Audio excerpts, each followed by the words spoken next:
Hey everybody, you know that really annoying noise coming from your toilet?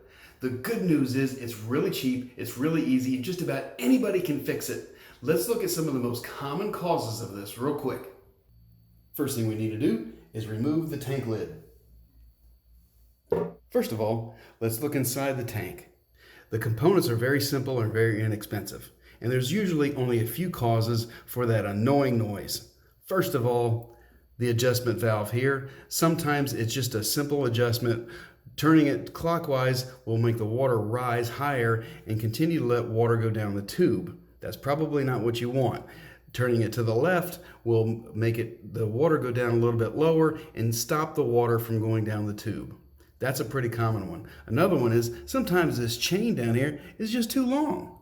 It's real simple to shorten that thing up. If the chain's too long and it gets caught underneath it, it constantly lets the water flow from the tank down to the bowl. The other thing is, and what is usually the cause, is that flapper right down there. Sometimes it's just worn and warped from age and exposure. Sometimes there's debris and stuff stuck to the bottom of it.